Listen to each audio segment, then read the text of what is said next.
우리 군이 바닷속에서 은밀하게 적을 타격할 수 있는 SLBM, 잠수함, 발사, 탄도하이 미사일의 수중 발사에 성공해 세계 8번째 SLBM 개발국이 됐습니다. 군 관계자는 우리군이 잠수함 발사 탄도 미사일 SLBM의 지상 발사에 지난 연말 성공한 데 이어 최근엔 난이도가 더 높은 수중 발사에도 성공했다고 밝혔습니다. 이는 실로 대단한 일입니다. 한국은 지난 10수년간 이를 개발하겠다는 열망은 가지고 있었지만 강대국이나 주변국들의 반대에 부딪히는 현실적인 문제들로 인해 개발을 진행하지 못하고 있던 상황이었습니다. 그들이 한국의 SLBM 보유를 반대한 이유는 일단 이 전략 무기가 가지고 있는 장점이 너무나 어마어마하기 때문이었죠. 탐지가 어려운 바다 밑에 숨어 있다가 언제 어디서든 미사일을 발사할 수 있기 때문입니다. 예를 들어 본토가 적에게 함락이 되더라도 SLBM-5의 바다에 존재해 최후의 일격을 날릴 수 있는 전략 무기이기 때문입니다. 여기에 핵이라도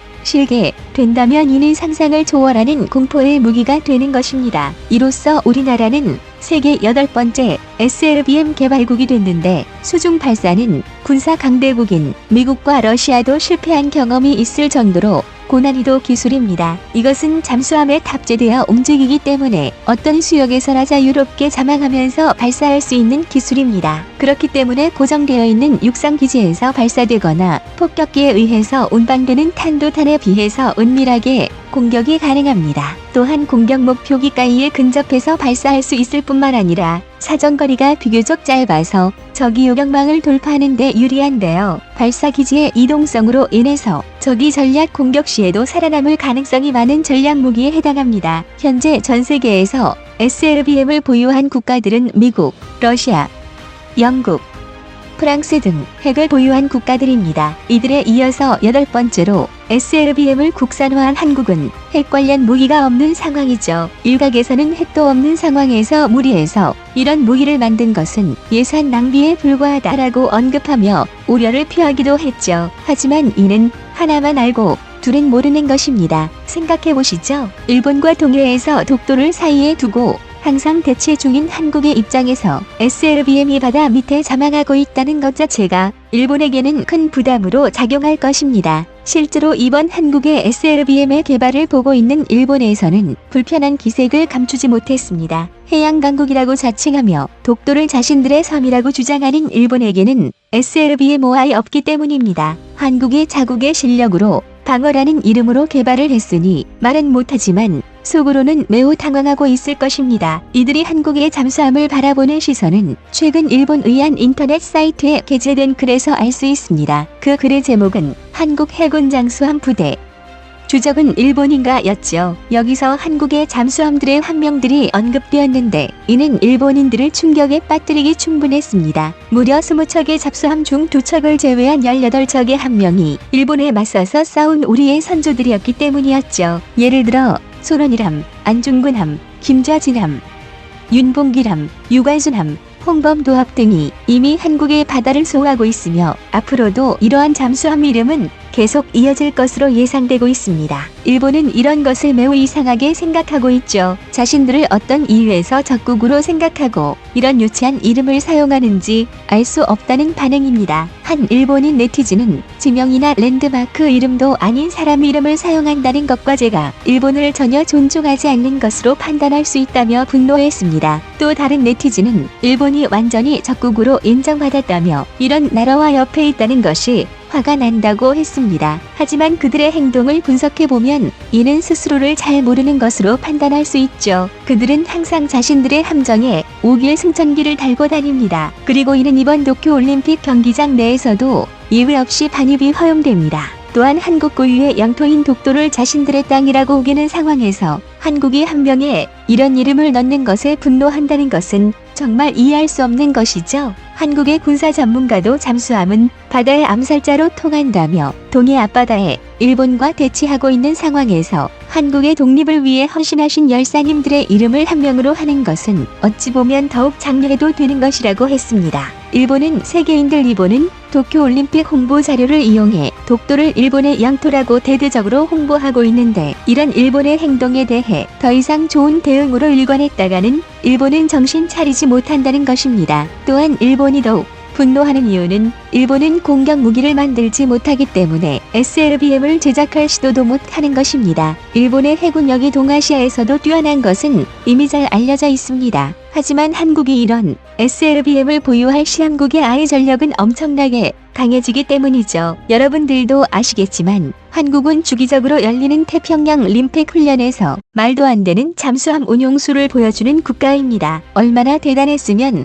다른 국가들이 흥미를 잃을 수 있으니 공격을 하지 마라 달라는 부탁까지 받은 상황이죠. 이런 한국의 잠수함 운용 능력에 SMBL까지 더해진다면 일본은 그들이 자랑하는 해상 전력의 우위까지 놓칠 수 있기 때문입니다. 이는 결과적으로 독도에서의 영향력에서 밀리게 되는 상황이 되는 것이죠. 일본은 현재 이렇게 독도를 자신의 영역으로 편입시키기 위해 가진 노력을 다하고 있습니다. 사실 이번 올림픽의 개최를 통해 일본은 바닥으로 내려간 일본의 세계적인 인식을 부흥시키겠다는 계획을 가지고 있습니다. 이는 후쿠시마 지역의 방사능 우려 불식과 세계인들에게 독도의 일본 영토라는 인식, 그리고 올림픽을 통해 일본의 비전 등을 알리고 싶었을 것입니다. 하지만 지금 일본의 상황은 최악으로 치닫고 있습니다. 많은 국가에서 코로나에 대한 우려를 생각해 선수단을 보내는 것을 주저하고 있는 상황이죠. 실제 일본 도쿄는 개막일이 얼마 남지 않았지만 확진자가 716명이 나오며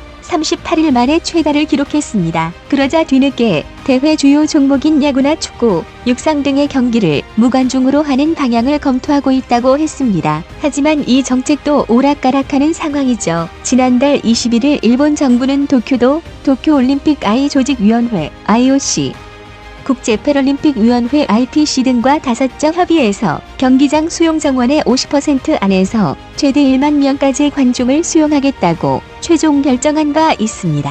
하지만 도쿄도 등에서 코로나19 신규 확진자 수가 다시 늘며 무관중론이 다시 부상하고 있는 상황입니다. 지난 6일 마이니치 신문, 산케이 신문 등에 따르면 야마구치 나스오 산구 나진 열린여당 대표는 올림픽을 계기로 코로나19가 확산하면 일본은 엉망이 되어버린다고 밝혔죠. 일본 내에서도 올림픽 개막이 얼마일 남지 않은 상황에서 갈피를 못 잡고 있는 것입니다. 또한 개막이 -20여일 앞으로 다가오면서 현지 적응과 합숙 훈련을 위해 세계 각국의 올림픽 선수단이 일본에 입국하고 있는데요. 선수단 아이내에서도 코로나 확진자가 증가하고 있는 상황입니다. 지난달 입국한 델타 변이에 감염된 우간다 선수단에 이어 어제는 세르비아 선수단에서도 확진자가 나왔다고 전해집니다. 또한 외국에서 온 올림픽 관계자 4명도 확진되었으나 일본이 쉬쉬하며 숨겨왔다고 뒤늦게 알려졌죠. 일본의 일각에서는 자국도 컨트롤 못하는데 이제 외국인까지 들어온다. 이러다가 도쿄가 코로나 배양소가 되는 것이 아닌가 싶다며 우려를 표하기도 했습니다. 한 네티즌은 대체 일본은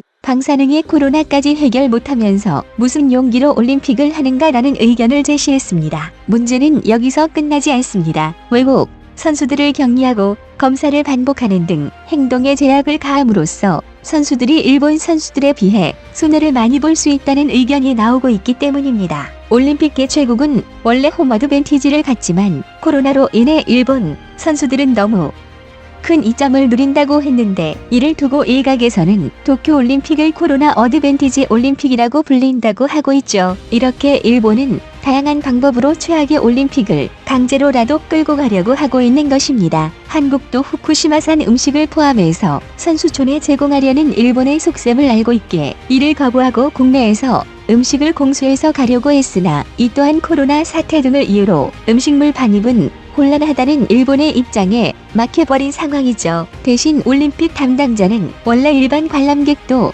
후쿠시마에 와서 맛있는 것을 많이 먹으면 좋겠다는 생각으로 여러 가지를 준비했다. 후쿠시마에는 맛있는 것이 가득하다라는 말을 전했죠. 이런 일본의 모습은 한국뿐만 아니라 전 세계의 수많은 언론을 통해 보도되고 있습니다. 그리고 일본의 현재는 도쿄올림픽을 통해 선진국이라는 것과는 많이 동떨어져 있다는 생각을 가지게 하고 있습니다. CNN의 한 기자는 이렇게 하면서까지 진행하는 것이 과연 올림픽 정신에 맞는가?